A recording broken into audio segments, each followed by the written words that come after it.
দুঃখ সময়ে এসে যারা অত্যন্ত একটু সান্ত্বনা দেয় তারাই প্রকৃতি পক্ষে আপনজন।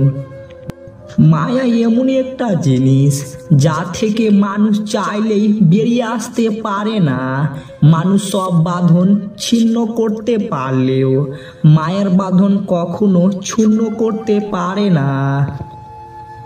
আমার অভিজ্ঞতা বলে সর্বশ্রেষ্ঠ মোটিভেশন হলো ইচ্ছা শক্তি। আপনার মধ্যে সত্যিকারের ইচ্ছা শক্তি থাকলে কখনো বাধা আপনাকে থামাতে পারবে না। একটি সূত্র থেকে কোনো কিছু কপি করলে সেটি হয় নকল, আর একাধিক সূত্র থেকে কপি করলে সেটা হয় গবেষণা। এক দেশে এক পরাক্রমশালী বাদশাহ ছিলেন। তিনি জ্ঞান, শক্তি এবং বিচারের জন্য সারা রাজ্যে বিখ্যাত ছিলেন। তার রাজ্য সুখ শান্তি ছিল, কিন্তু একটি গোপন ভয় তাকে প্রতিনিয়ত তাড়া করত। তার কোনো সন্তান ছিল না। তিনি জানতেন ক্ষমা কখনো শূন্যস্থান পছন্দ করে না। যদি সঠিক উত্তরাধিকারী ঠিক না করা হয় তবে সাম্রাজ্য একদিন ধ্বংস হয়ে যাবে।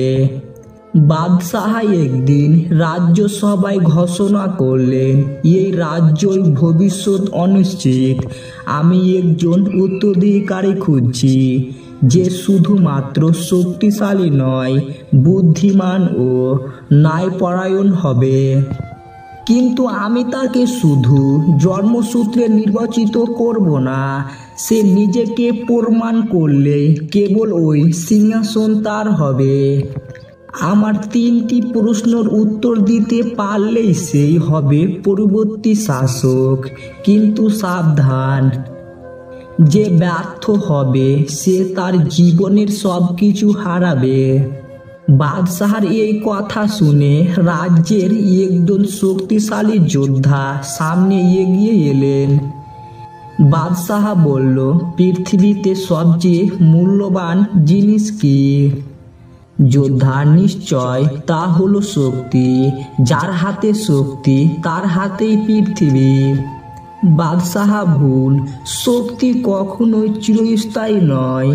ভুল উত্তর দেওয়ার জন্য সৈন্যরা যোদ্ধাকে নিয়ে গিয়ে কঠিন শাস্তি দেয়। পরের জন ছিল একজন জ্ঞানী পণ্ডিত। বাদশাহ, একজন শাসকের সবচেয়ে বড় শক্তি কি?